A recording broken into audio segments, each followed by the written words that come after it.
Samaria, cachaca española, orgullosamente la oveja negra de la familia. Así se autodefine nuestra invitada de hoy, Adriana Iglesias. Aquí en Nerdopolitan, otra vez con el pretexto de compartir la trayectoria, la vida, el conocimiento y todas esas cosas que creas que tienen una enseñanza. Un aplauso para Adri, amigos.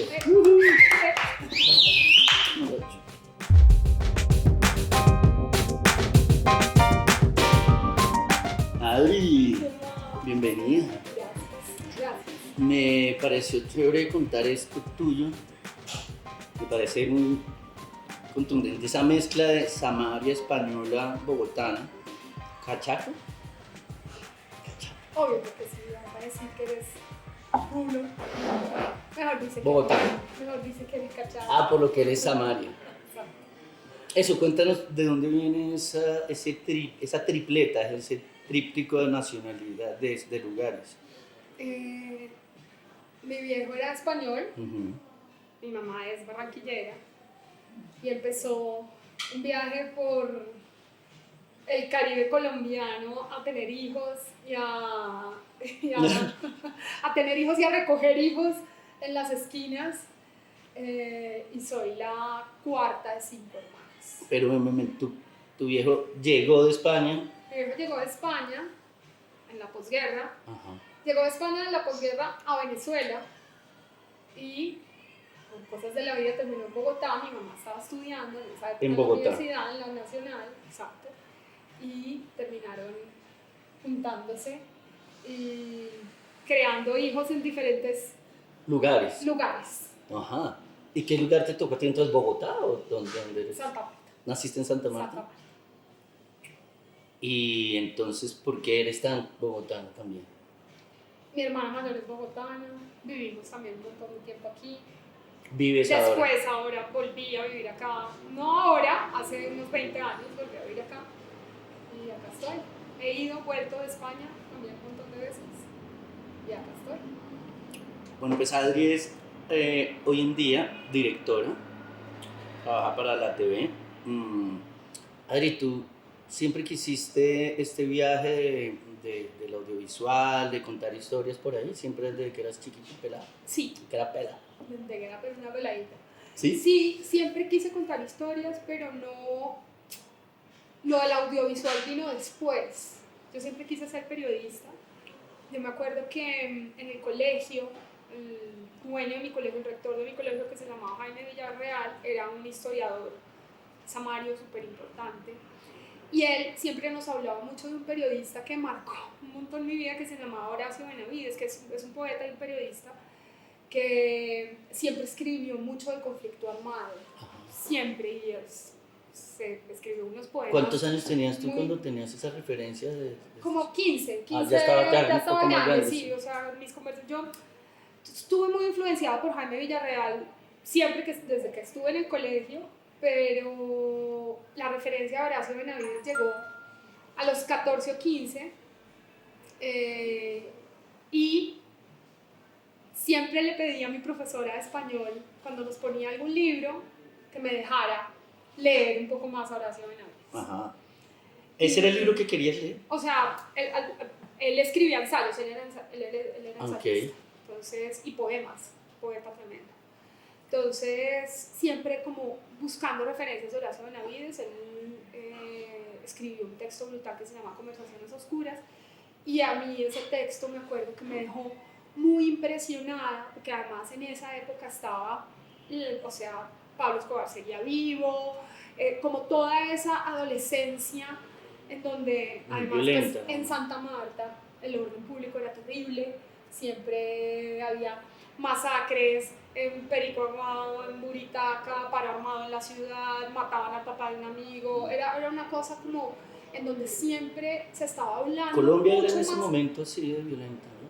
y al vivir en la provincia yo creo que también se sentía un montón, Es cierto peligro inminente, sí, entonces sí. me acuerdo mucho, no vayan a las fincas, no se muevan sin Bogotá era permiso. más blindadita, ¿cierto? Entonces, yo me acuerdo que eso de Conversaciones Oscuras me impactó un montón, me obsesionó un montón, entonces quería ser periodista, pero quería ser como reportera de guerra, en mi fantasía. Ok, wow. De adolescente, en mi niña En mi todavía. fantasía de adolescente, niña, sin entender lo que eso, pues la dimensión que eso tenía. Pero sí, era contar historias. Pero entonces ahí tenías 15. Antes de eso, ¿tienes algún recuerdo que hayas dicho como esas carreras como más de niño? Aunque reportero de guerra, wow, tenía un viaje increíble. Pero esto fue a los 15. ¿Antes tienes algún recuerdo que dijeras, yo era muy buena en esto antes de mis 15 años o tenías una idea de otro camino? Yo quería ser empleada de servicio. ¿Sí? Quería limpiar. ¿Y eras buenísima? Porque es que siempre limpié sobre limpio, cociné desde pequeñita. Jugando, claro. Siempre me Jugando a encantaba. limpiar. Jugando a limpiar y profesora, obviamente. Okay. Limpiar y enseñar. Tenía todas las papeletas pues, para ser toda una ama de casa, no tan desesperada, pero sí.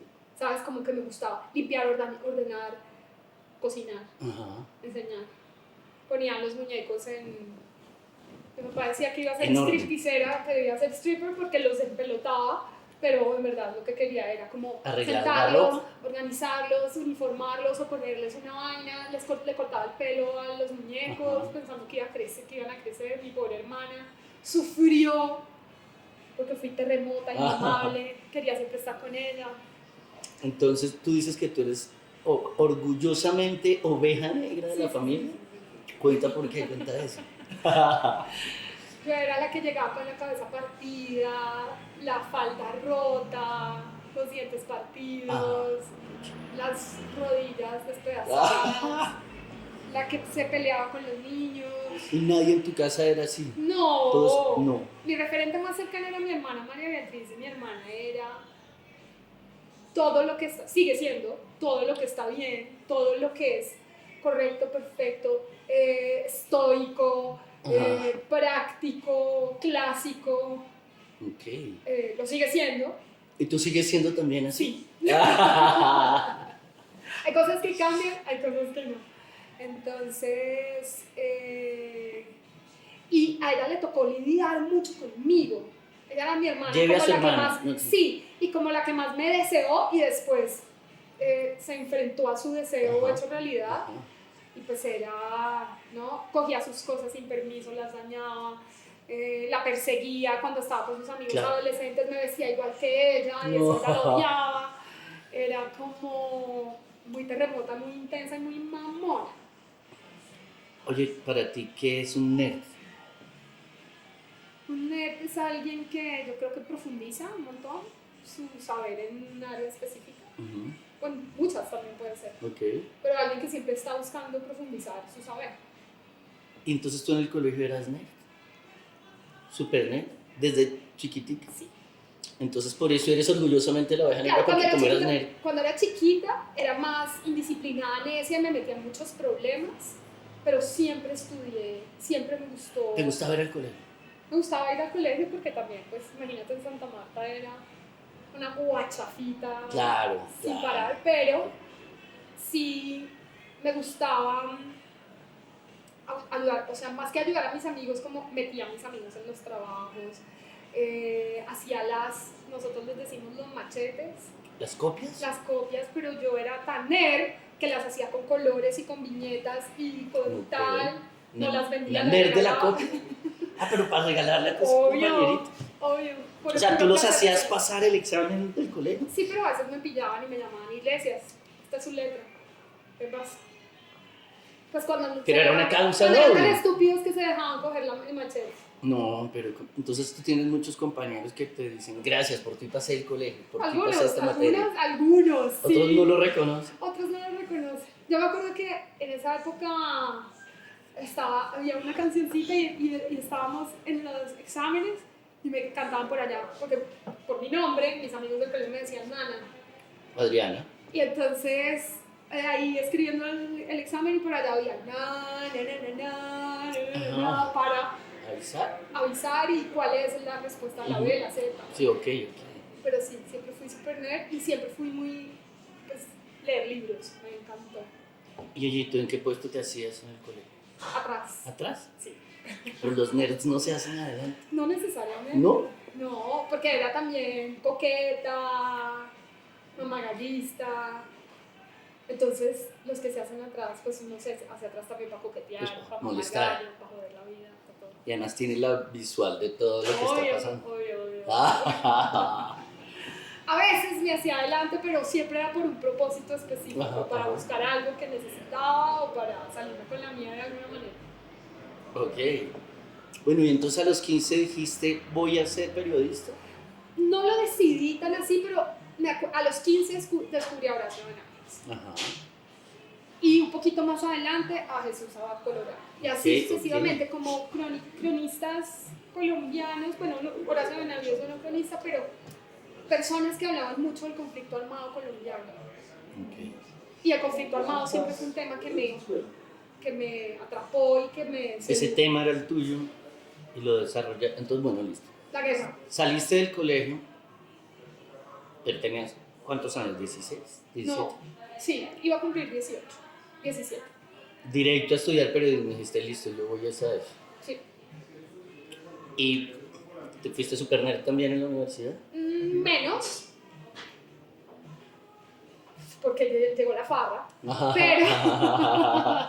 pero sí me iba muy bien y sí en los temas que me apasionaban, obviamente ahondaba un montón. Y siempre el español, o sea, la literatura, la gramática, la historia, siempre fueron temas que me encantaron. Entonces ahí en la universidad, los primeros semestres empecé a absorber un montón de periodismo. De hecho, hay un momento en el que tú tienes que elegir entre varios énfasis y tú puedes elegir más de dos. Y yo elegí periodismo. Ajá. Y siempre estuve entre audiovisual y publicidad y no fue como una decisión. Yo me hubiera podido ir solo por periodismo, pero con ese afán de ser nerd y de salir con 2 títulos, no sé por qué escogí publicidad y me fui por ese lado. Y ya después, en la misma carrera me empecé a dar cuenta que el audiovisual me llamaba un montón la atención. Ajá. Porque pues en la universidad sí había estudios, salas de edición, todo, y pues ya en todos los talleres y en todas las vainas pues me empecé a meter mucho en cosas de audiovisual y conecté un montón. Ahí fue que empecé a conectar un montón con lo audiovisual. Entonces, pues, el colegio te dijo periodismo, pero la universidad te mandó a otro lugar. Sí, porque además la universidad, como todas, tenía ya un sesgo que siempre buscaba sacarme, o sea, llevarme más a editorial y sacarme del reportaje, que era lo que... Entonces, como que sí sufrí una especie de desilusión ahí, ¿no? Como que me comí el cuento de, no hagas eso es muy difícil, es muy peligroso, es muy... ¿no? Sí. Me comí ese cuento, eso nos pasa a muchos. No, claro, pasa. ¿No? Que en ese crecimiento vamos perdiendo el rumbo por oír a los demás. Sí, ok. O sea, ahí perdí un poquito el impulso que tenía de ser reportera gráfica de guerra. Entonces cuando estabas ya terminando, ¿tú en qué hiciste tu tesis de grado? Pues vamos a comercial. La farra electrónica en Bogotá. ¡Wow! Buen tema. Sí, hice un estudio sociológico de eso. Ok. Eso habla también de lo inmersa que estaba Ajá. en ese momento en la fiesta. Claro, pero sí. lo pudiste desarrollar. Sí. Chévere, ¿no? Pues sí, era... Bueno, en ese momento tampoco estaba tan establecida una subcultura de la música electrónica en Bogotá, no estaba tan establecido, era realmente sexo, drogas y rock and roll. Y saliste entonces de la universidad. ¿Y qué hiciste? Bueno, salí de la universidad ya sabiendo ahí sí muy bien hacia dónde quería.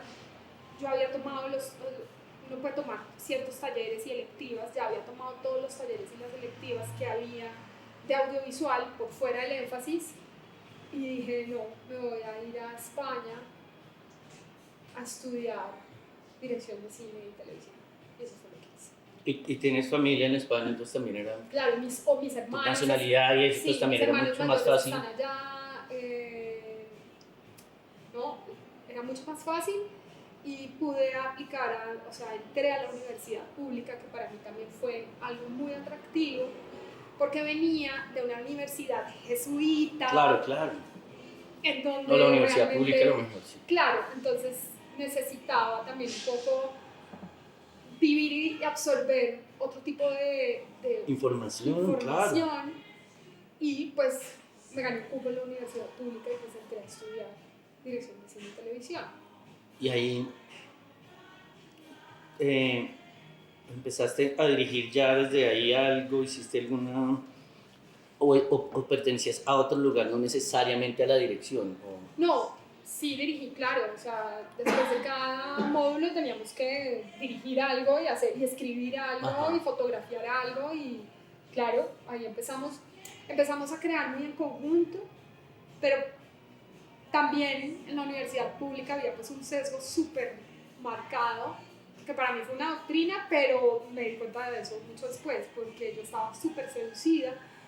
Ahorita que estábamos hablando del setup y todas las cámaras, pues era como dogma, y para mí esa era la verdad absoluta, la única forma de hacer cine de calidad y de hacer contenido de calidad y escribir cosas de calidad, porque lo otro era indeseable, mainstream, superficial y poco importante para... Sin profundidad, podría decirse. Para la historia de la narrativa mundial. Ajá. Qué maravilla. Es divino como uno es tan tonto cuando chiquito. Pues porque y cuando no todas sabe. Las ideas, claro, cuando todas las ideas cobran esa importancia tan grande que al final, pues no. Porque uno también está pensando que toca consumir lo que le están dando y que eso es lo correcto también, porque ¿para qué voy a un lugar a educarme si no es para eso, para aprender eso? Claro, pero también eso es una necesidad, tener que pertenecer y ser aceptado también. Así muchas de esas ideas, al final, cuando ya las reposas, pues de pronto no resuenan tanto contigo. Pero yo sí tengo que aceptar que me dejé envolver y me dejé seducir. Por la dirección. Sí, y por esa... Tu estilo. Exacto. Por esa doctrina que existía en la Complutense en esa año. Ok, y... Entonces, ¿quién te influenció en ese momento como para ser una directora o ese camino hacia la dirección del audiovisual, del cine, de las series, las novelas, o... Bueno, es que no, o sea... ¿O cómo es tu historia ahí? Si la persona que me inspiró a hacer esto supiera qué hago ahora, o sea, ¿no? Como que se sentiría súper indigno. Ah, ¿sí? Digo, la figura pública, el director que me empujó como a moverme, pues completamente alejado de lo que hago yo. Okay. Pero digamos que sí me sedujo mucho Von Trier en esa época, me lamento mucho en el momento de la universidad decirlo en este momento, pero sí, Lars von Trier fue como el director que a mí me cambió la mirada y que me dio unos inputs muy importantes de qué quería hacer yo y de por qué el cine me gustaba tanto y de lo que se podía hacer, la maravilla y la magia que se podía sacar del cine, del arte, del cine, y estaba muy conectada con que el cine era solo arte. Estaba muy equivocada. Estaba muy equivocada. Y desmitificar eso me dio mucha alegría después a lo largo del tiempo, porque en algún momento también de mi carrera alcancé a frustrarme porque nunca me consideré una gran artista. Entonces decía, oh, puta, si no soy artista, claro, si no soy artista nunca seré esto. Nunca podré contar historias de calidad, nunca podré hacer una pieza audiovisual de calidad. Sí. Entonces, muy seguramente ahora no hago cosas de calidad, pero ya estoy como súper reconciliada con que pues definitivamente no me voy a rotular como una gran artista, como muy probablemente quería hacerlo en ese momento. ¿Cierto?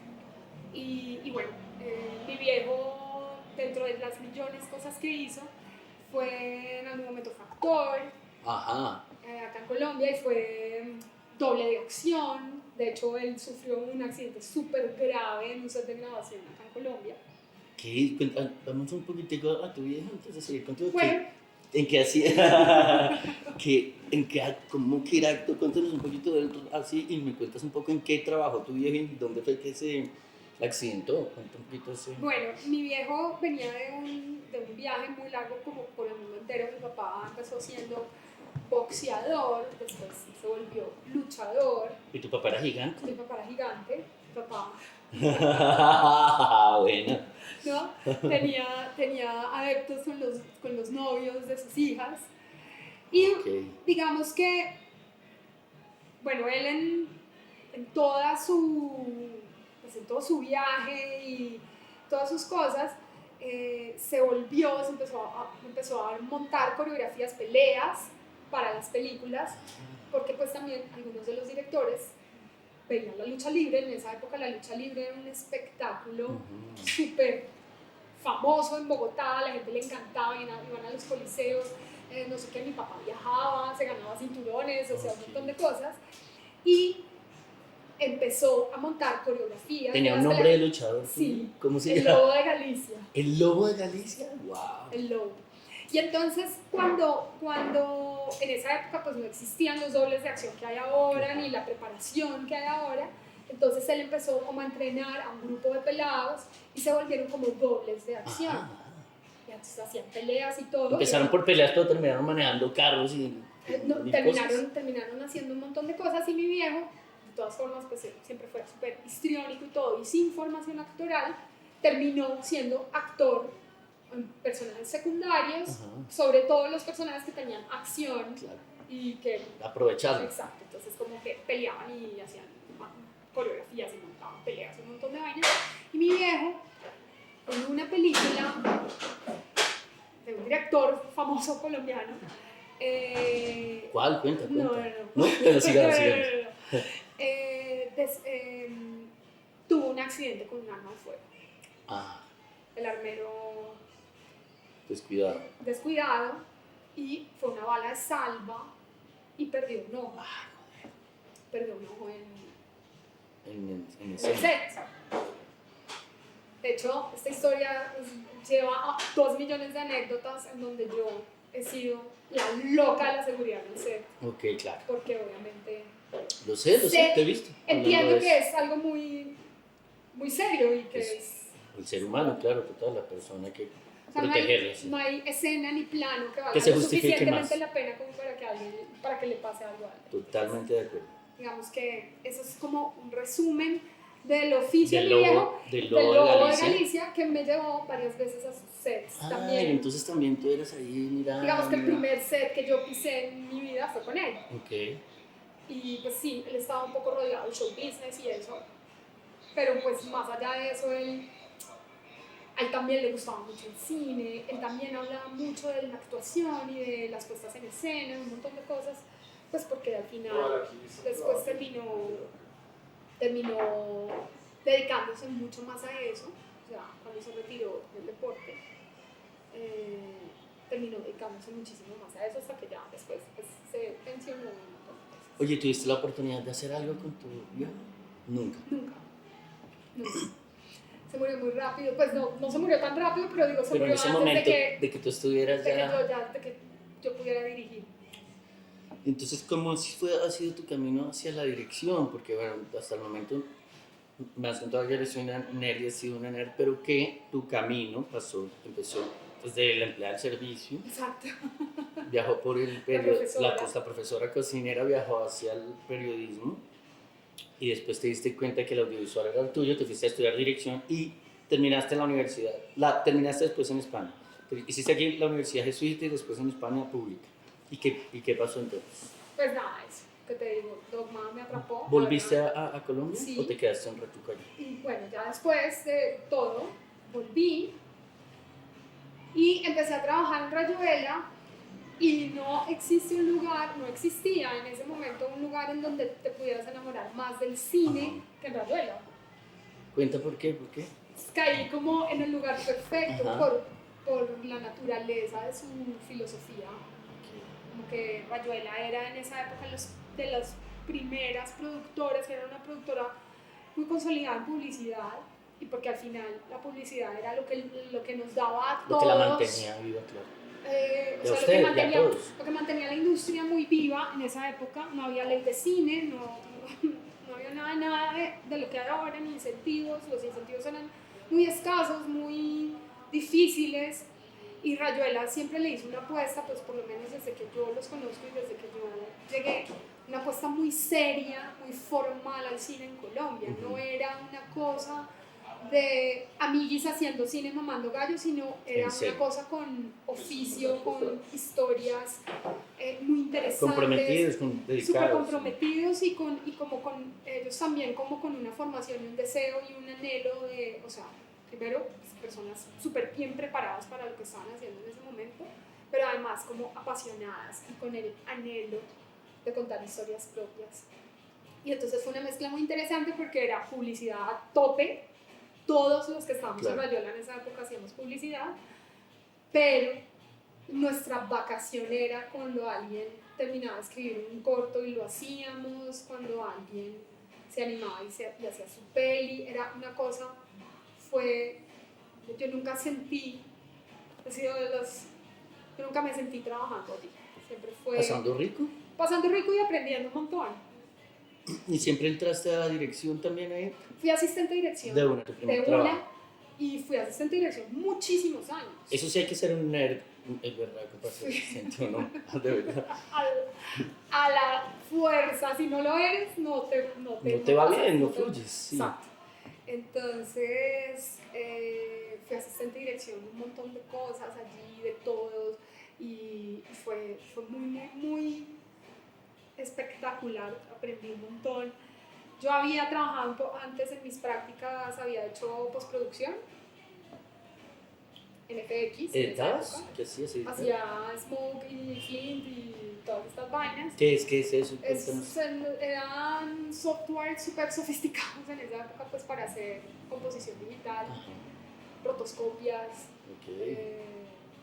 No editaba, fui la asistente de edición de Hugo Pinto en el Colombian Dream. Ok, conozco a Hugo, claro. No sé si te acuerdas. Yo alcancé a llegar al Colombian Dream como practicante y me devolvieron a los 2 días porque se habían llevado a medio Bogotá a hacer esto, pero no me sacaron de la peli, sino que en FX me metieron como asistente del editor y mi turno era de 6 a 6. De 6 de la noche, o sea, de la tarde, de 6 a 6 de la mañana, sincronizando roches. Eso fue lo primero que hice en postproducción y ya luego, salí de edición y entré a composición. Entonces, fueron de las últimas cosas que se hicieron en película, ¿no? En fílmico, sí. Que yo creo que también por eso fue algo tan complejo de poder concluir.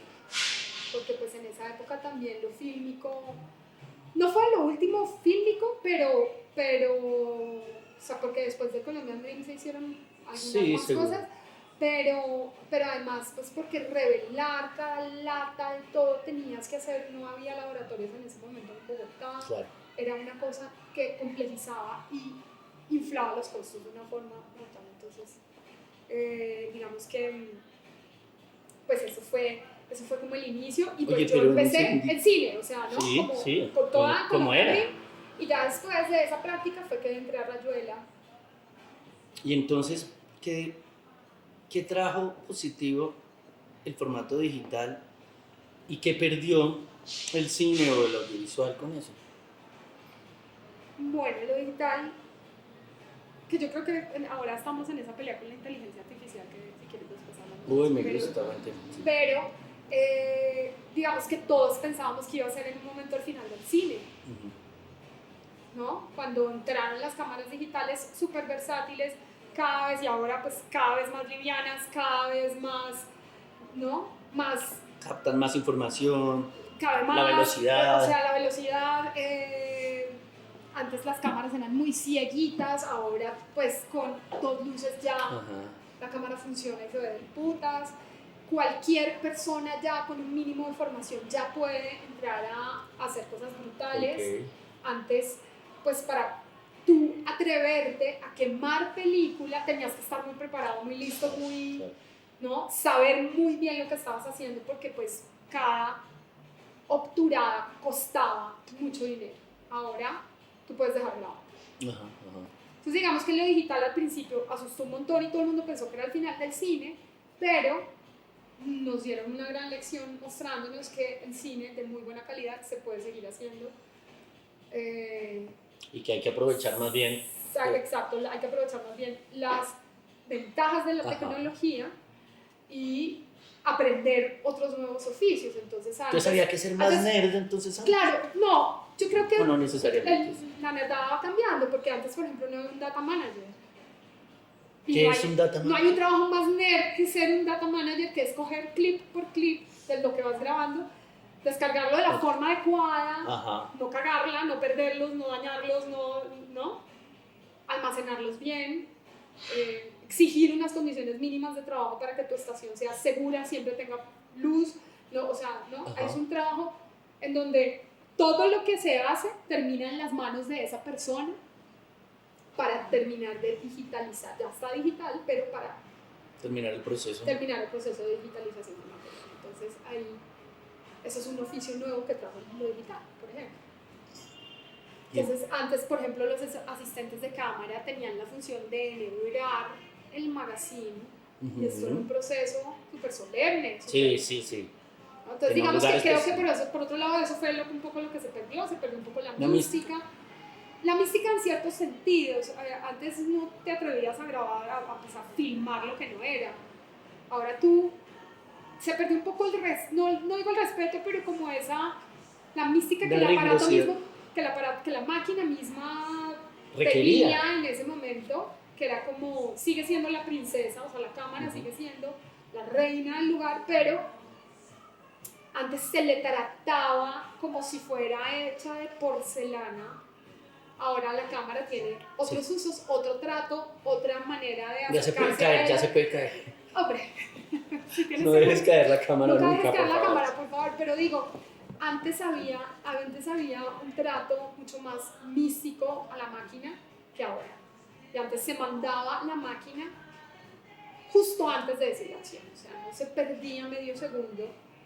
Entonces digamos que sí se han o sea, por lo menos en términos de comportamiento en el set y de dinámicas de set, cambió un montón. Y obviamente en la imagen, pues, uno siempre va a tener la nostalgia del grano y la aventura de exponer un celuloide que tú vas a ver su resultado mucho después. Ahora ya no, ahora tú puedes con lo digital comparar y ver y saber la luz y qué estás usando y qué estás haciendo. Antes era una aventura. Digo, también para los directores. No, sí, lo que dices, tenían que estar muy seguros de lo que estaban haciendo. Muy concentrados y medir muy bien y tomar unas decisiones en caliente mucho más acertadas. Y arriesgadas. Sí, que ahora. Ahora puedes tomar más malas decisiones y te cuesta menos, no es tan caro como antes. Bueno, me parece que entonces la inteligencia artificial es otro paso como herramienta, o si se están encontrando. Yo creo que en este momento existe el mismo temor de pensar que vamos a desaparecer, que muchos oficios van a desaparecer y que por eso hay mucha resistencia. Es una resistencia que me parece justa, porque definitivamente un nivel de tecnología tan complejo y tan absoluto no puede estar suelto sin reglamentación. Sí, de acuerdo. Yo por ahora he tenido bastante recelo de usarla, me ha dado miedo. Da miedo. Creo que venceré el miedo en algún momento, pero he sido... ¿Nunca has usado una herramienta de No puedo decir que nunca he usado, pero a veces de pronto no encuentro el resultado. Entonces uno también pone las expectativas que uno pone frente a la tecnología, pues también son vainas de las que uno se tiene que hacer cargo. Y pues eso, antes tú pensabas que con escuchar un botón en la cámara digital te ibas a ahorrar un montón de trabajo, pues no. Afortunadamente todavía no pasa eso con la inteligencia artificial. No es que te ahorres todo un trabajo creativo, es una buena herramienta. El tema es, el temor, por lo menos personal, que a mí me da, es lo que estoy alimentando. Que no sé todavía qué es lo que estoy alimentando y no sé si lo quiero alimentar. Sí. Eso es lo que me da. Adri, ven, eso, entonces mientras estabas trabajando en Rayuela, hacías esa asistencia de dirección de los proyectos de tus amigos, de tus compañeros de trabajo con los que sentías que estabas en una búsqueda interesante, pues no sé si decirle así, pero una búsqueda pues sincera. Ya querías dirigir, estabas diciendo, ya, yo también quiero hacer la mía, quiero hacer la mía, quiero hacer mi Todavía corto, no. quiero hacer... Había una cosa y era que, o sea, nosotros, y por lo menos a mí, la publicidad sí ¿Te atrapó? me atrapó. Como profesional, Sí, pues como... en un muy buen, en un muy, o sea, en un periodo largo de mi carrera.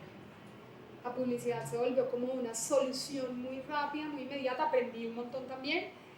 Y a mí, casualmente, nunca me llamó la atención dirigir comerciales. Ajá. Por lo menos no en ese momento. No Ok. era... Siempre quise ser como... No lo anhelabas, sí, No, sí. siempre quise ser la mejor asistente de dirección. Wow, buenísimo.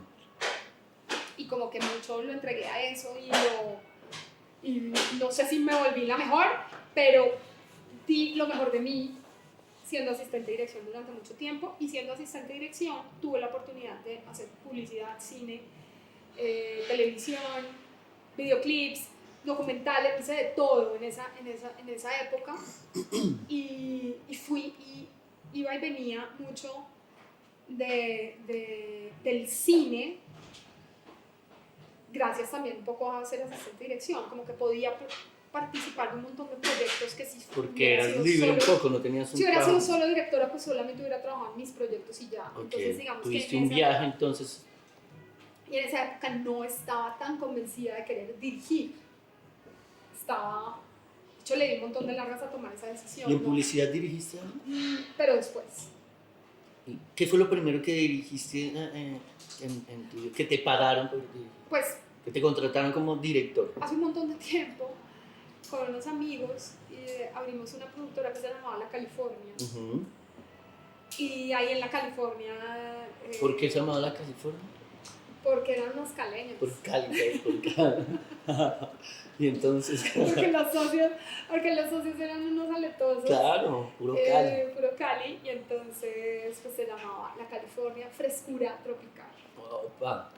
Ok, entonces... Y pues allí hicimos, yo dirigí con Icho, no sé si conoces Claro. a Mauricio Ledesma. Claro, No sé si- dicho, claro que sí, hombre. no sé si es familiar para Lo ti. hemos visto un par de veces. Es un par de veces, es un bacán. Sí, sí, Trata lindo. de Un saludo, amigo dicho, cuando nos veas acá.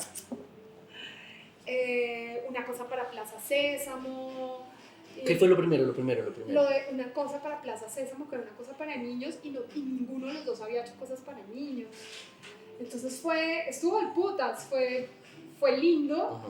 pero era además una cosa como súper latinoamericana. No sé si tú te acuerdas de ese formato Plaza Sésamo, que era ir a las casas de las personas y hablar de un oficio específico, y todo muy a través de la mirada de los niños y eso.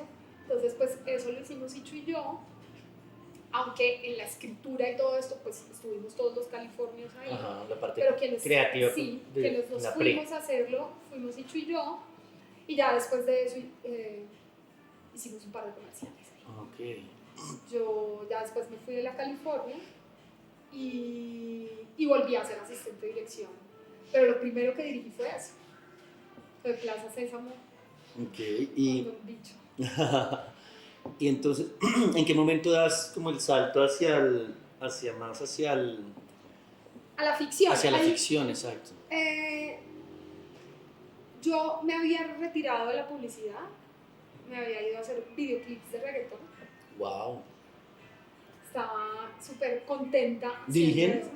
No, estaba ¿Asistencia? haciendo asistencia de dirección, pero me fui porque, pues no sé, encontré además un nicho espectacular, como que conocía pues a la gente más divina que Un parche buenísimo. sí, de la que aprendí y de la que me enriquecí. Uh-huh.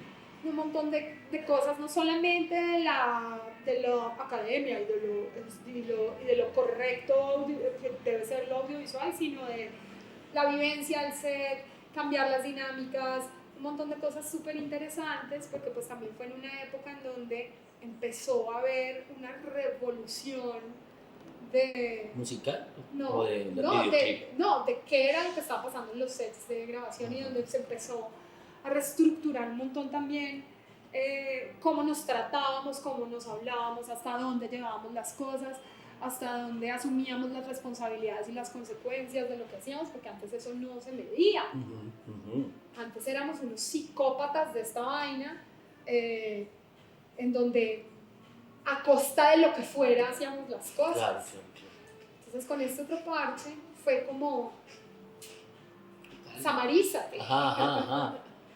Cojámosla con calma, también se pueden hacer cosas una chimba así. Y digamos que mucha gente podría decir que pérdida de rigor, pero yo prefiero verlo como algo súper que oxigenó mi carrera, mi vida y mis ganas de seguir, porque también... No, buenísimo, porque va muy hacia lo que tú eres y que hemos oído en esta charla, que es como de verdad proteger, ¿no?, a las personas que están en este trabajo. No te tienes que reventar pues 2 días sin dormir, pues, no es necesario que si está haciendo una lluvia pues terrible tengas que estar ahí, ¿no? Un poco más hacia allá. Es difícil, pero mira, FX. Ah, mira, Carlos Acero, sí, ahí está la tarjeta. Tiene que ver por ahí también un poco, creo, sí, que pero te hace eso encontrar una... Eso es muy difícil, sobre todo para mi generación fue muy difícil, porque nosotros estábamos enseñados a que eso era lo que tenía que ser, a que la letra con sangre entraba, a que había que dejárselo todo ahí. Independiente de las condiciones que hubiera, ¿no? Yo hice cosas así, claro. Tú y yo trabajamos en cosas en donde estuvimos 24 horas de Sin moda condiciones, juntos. total, sí. Sin condiciones. O incondicionalmente también. Además. Ajá. Entonces, digamos que encontrarse con que no te tienes que dejar la vida, en donde le puedes pasar mejor, y en donde aún así las cosas quedan una chimba, y hay arte y hay cosas de donde agarrarse, digamos que visual, estéticamente y artísticamente, me pareció una forma súper chévere de quitarle el peso a esta profesión, en donde siempre se te está exigiendo un nivel hiperinflado de profesionalismo y de toda esta cantidad de cosas, versus unas condiciones indignas que te alejan de lo profesional. Ajá, súper bien, claro, de acuerdo. ¿Cierto? Total. Entonces, el profesional tienes que ser tú, sin importar cómo te traten. Y pues no, en esta entrada a 36 grados, que los amo, gracias, y a Juan Pablo Valencia, que fue mi pana también del alma, que me llevó por un camino de vamos a pasarla sabroso, marica. Vamos a pasar las hacer las vainas como son, pero aquí nadie se va, o sea, había días que nos tocaba trasnochar o lo que sea, pero, sí, pero se paraba a comer 1 hora. Tranquilo. Yo no lo podía creer, que pudiéramos parar 1 hora a comer, que era lo que siempre debía hacer, que era lo que siempre se debía hacer. El trato, la forma de pedir las cosas, la forma de asumir los errores propios y de los demás empezó a transformar mi mindset, porque yo sí me dejé absorber mucho por ese carácter y esa perfeccionismo y esa obsesión por la perfección, pero no solo por la perfección en la imagen, sino por la perfección en una cantidad de dinámicas en el set que se volvían una pesadilla, se volvían... No, jugaban en contra también de eso, ¿no? Claro. De que la persona esté bien. Exacto, de que la persona esté bien y de que el arte mismo pueda fluir. Aunque el arte puede nacer en momentos de crisis, sí, pero hay una vaina de... Pero crisis existencial, ¿no? Crisis por la exacto, situación. pero no tiene por qué tu combo entero entrar en una crisis para que tú estés contento y tranquilo y cómodo. Entonces digamos que se desmitificó un montón el rigor audiovisual y yo amé ese eso, momento, sí. porque aún hoy yo batallo con eso, porque esa fue mi escuela. Aún hoy sigo peleándole a marica, no es tan importante, dejémoslo pasar, no ese nivel de exigencia y autoexigencia tan insoportable que yo tampoco creo que desvirtúe el arte mismo. Total. Oye, Adri, entonces entonces llega un momento en que terminas esa etapa de estos videoclips, y ¿a dónde llegas? ¿A dónde vas? ¿Sigues entonces con tu camino de directora o todavía? No, ahí es donde me llaman para hacerlas villamizar. ¿Por teléfono te llamas? Me llamaron por ¿Aló? teléfono. Sí, sí. ¿Aló? Hola, bebé. La bebé, ¿qué más pues? ¿Qué amor? Me llamaron para ocupar un cargo que se llama director asistente. ¿Qué es director asistente? ¿Qué ¿Tú es? mismo preguntaste eso? ¿Qué es director asistente? Sí, ¿O tú obvio, ya sabes? Bien. Pensé que era como una asistencia de dirección, me dijeron, no amiga, vienes a dirigir. Ajá. Entonces es cuando te toca reemplazar al director, cuando se abren cuando se abren splinters, Ajá. o es básicamente esas dos cosas, es como muchas Estar veces ahí. reemplazar al director de la unidad o abrir una splinter que te dan solo para ti. Sí, que. Pero Una mientras, móvil, pues que ya. exacto, pero digamos mientras el director está, pues tú también haces parte del proceso creativo y tú también haces parte de las puestas en escena, pero como director, a ti ya no te toca llamar al actor, hacer que llegue la gente al llamado, nada. Estás conectada con dirección en Hay el proceso asistentes, creativo. Exacto, hay asistentes de dirección que se encargan de eso. Yo soy como una dupla de esta otra persona allí, que se usa en los formatos largos de los canales. Y te soltaron tu primera escena Me entonces. soltaron mi primera escena, ya pues para una cosa mucho más grande, era una novela de época, Ajá. con actores y actrices muy exigentes Ok. y muy Pilos, pilos, y en donde pues mi instinto me ayudó un montón y donde empecé a aprender también un montón de, pues, de lo que es ya dirigir a un actor, porque pues dirigir a puestas en escena, digamos que yo estaba ya bastante bien Ya habías entrenada estado para ahí eso. enfrente muchas veces, sí. Y es del proceso creativo. Exacto, y visual. Ujú. Digamos que si hubo algo que pude cultivar en mi carrera fue el ojo, entrenar el ojo. Ajá. Y cultivar un estilo visual muy específico.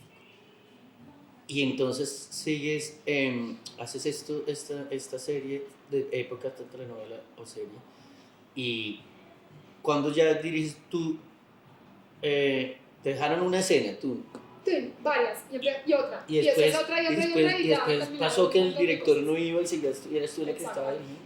Pues pasaba Y ahí eso. fue cuando te sentiste ya directora por primera vez. Que... No, o sea, yo todavía no me siento directora, Ajá, es ok. un camino que Sí. yo creo que, No, de acuerdo. ¿no?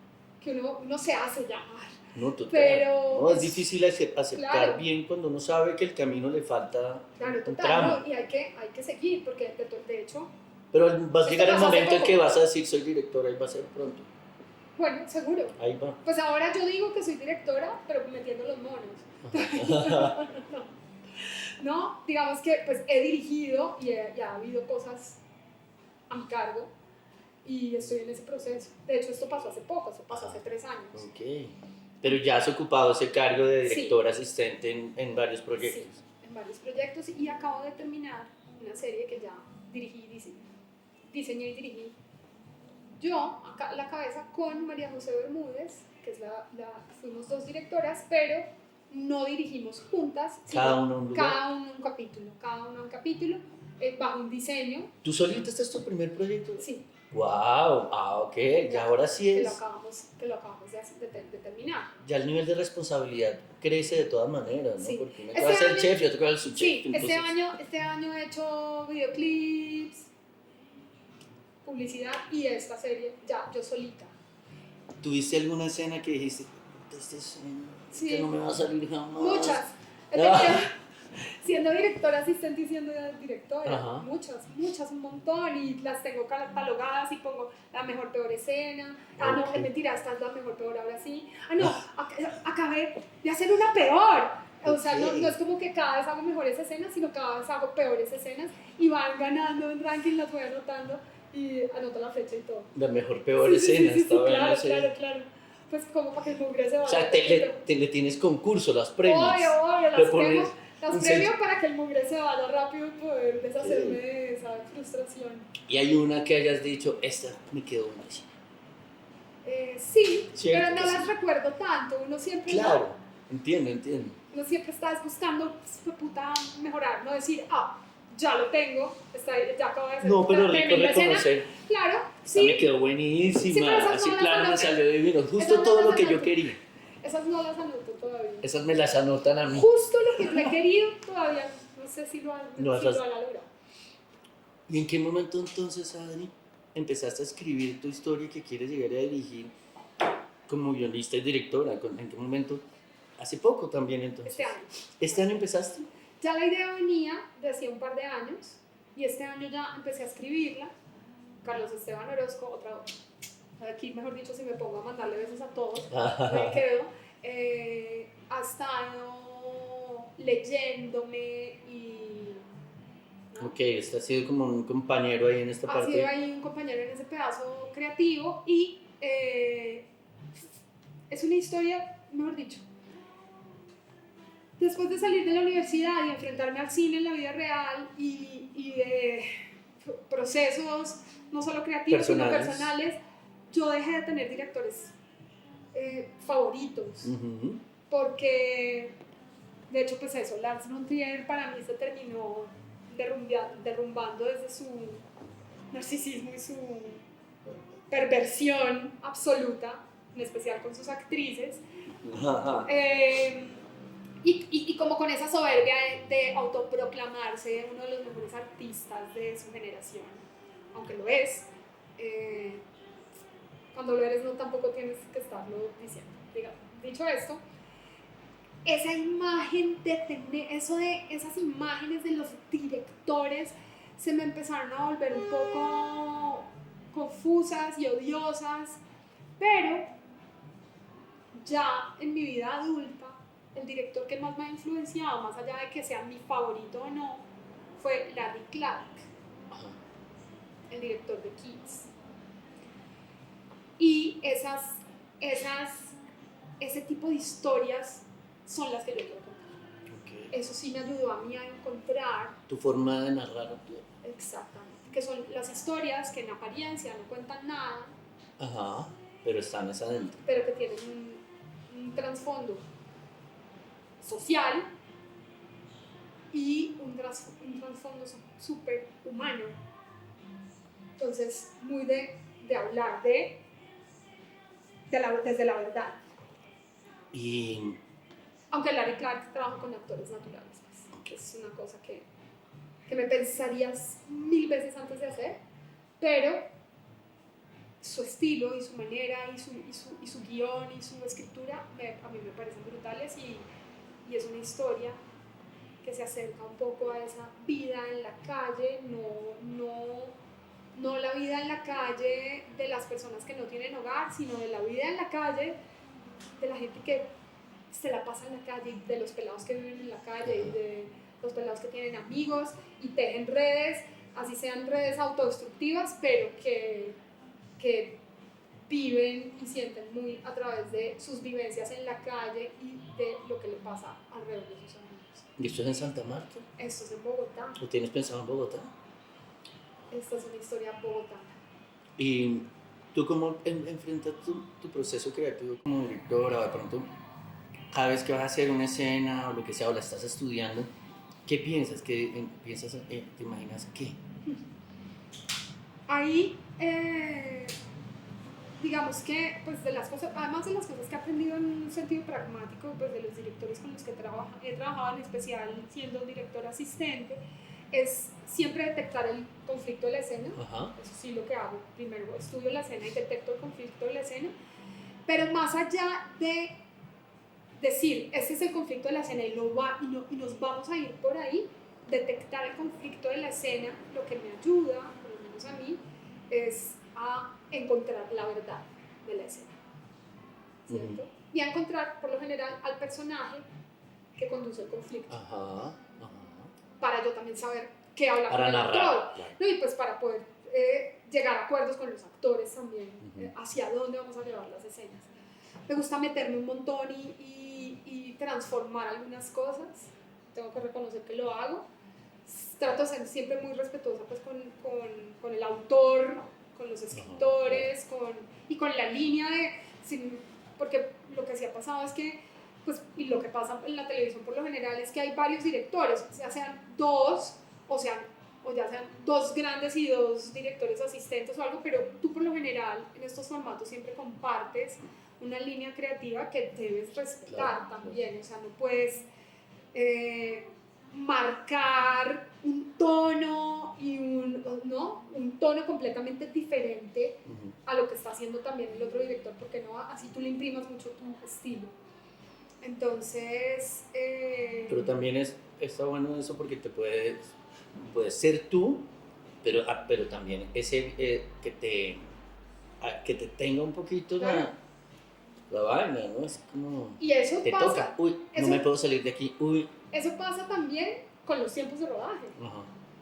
Ah, claro, te toca. ¿Qué tan compleja voy a hacer esta puesta en escena para el tiempo que tengo para esta escena? Entonces, Ok. digamos que eso también te va condicionando mucho en tu proceso creativo. Yo por eso, por lo que hago, hablando de ser nerd, es llevar la tarea muy bien hecha al día anterior. Ajá, claro. Y que si voy a improvisar sea porque pasó un accidente feliz y todos concordamos en que chimba irnos por este lado y no improvisar desde el desespero de no sé qué putas voy a hacer y tengo media hora para hacer esta escena, ¿cierto? Entonces yo sí trato mucho de llevar mi tarea muy hecha con notas para los actores, con notas para las cámaras, de medio hacer un guión técnico ahí, saber en cuántos planos voy a contar la escena y sobre todo cuál va a ser el acuerdo al que voy a llegar con los actores. Ok, Entonces esa tarea yo sí me la llevo muy bien hecha. claro. Cuando no está escrito por mí, digamos que lo que estoy haciendo ahora, pues ¿Con tu guión? Con mi guión, a partir de un montón he dejado de escribir y como que cuando ahora hace poco retomé, la crisis ayudó un montón. Claro. Las crisis existenciales, Ajá. las crisis personales, porque además es una historia, De crisis. sí, un poco, pues no sé si de crisis, pero es una historia turbia, densa, que no sé si me van a cancelar, corro el riesgo de ser cancelada por la historia, pero digamos que ya los procesos creativos, porque yo creo que los otros son procesos sí de creación, pero son procesos mucho más pragmáticos para realizar, son procesos de realización, hay procesos creativos que digamos que en la última serie y en esto que estoy escribiendo digamos que en los últimos 3 proyectos que he hecho, porque digamos que el penúltimo proyecto también tuve una libertad creativa, así fuera directora asistente, súper amplia, pude diseñar escenas de persecuciones, peleas, viene un poquito de la crisis. Ajá, por... No sé, busco, por ejemplo, y me pasó en el último proyecto grande en el que fui directora asistente, me dieron muchas escenas de peleas y de acción. Y de drama, había mucho drama y muchas peleas, o sea, no solo muñeca, sino discusión. mucho drama. Entonces siempre ponía por delante lo que me dolía a mí, que me duele, Claro. para poder llegar A esa verdad, sí, transmitirlo. y hablar con el actor, Claro. ¿no? Que nos duele acá, que nos está doliendo. Vamos por ahí, por lo que nos duela. Pues para que hablemos con la verdad, ¿no? Entonces ahí, eso es un poco una parte, no sé si, creo que hablé mucha mierda, me dijo un culo, pero el proceso creativo, no el pragmático del que estamos hablando, sino el creativo, me parece interesante abordarlo, de lo que te duele, de la crisis, de lo que te remueve y te llama. Entonces tú, como crees que no hay que reventarse, pues, ni que sea tan demasiado importante, ¿crees que tu guión lo vas a terminar pronto o vas a ser una eterna escritora de tu guión? No, quiero terminarlo pronto. ¿Sí? Sí, porque ya me está empezando a parecer pésimo, entonces ya necesito terminar y salir de ahí para que pase, porque si no lo archivo para que pase a otro nivel. Para que pase, sí. No, quiero terminarlo de escribir en el primer semestre del próximo año, ya debería estar terminado. ¿Cómo se llama el personaje principal de tu guión? Se llama Ana. ¿Adriana? Ana y Antonia. Ok. No, pues ha sido un placer tenerte aquí. ¿Qué es esta conversación tan deliciosa? Gracias a ti. Despídete entonces de estos nerds. De estos nerds. Muchas gracias, nerd. Eres una nerd. Soy una nerd. Buena nerd. Sí. Despídete de los nerds. Chao, nerds. Y pues creo que Pues nada, Adri Iglesias tiene unas redes que son... ¿Cómo? Marian Golden. Cuéntales tus redes para que la gente que te vea acá y diga, ay, quiero trabajar con esta directora, tengan a dónde escribir. Claro, pues nada, soy Marian Golden en Instagram. María Ibáñez es mi manager. Ok, bien. Entonces, pues nada, nerds, sigan nerdeando.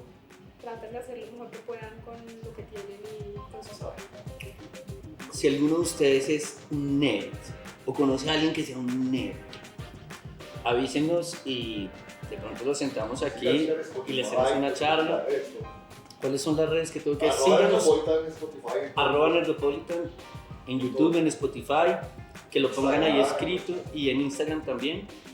Muchas gracias otra vez a Adri, un aplauso, amiga.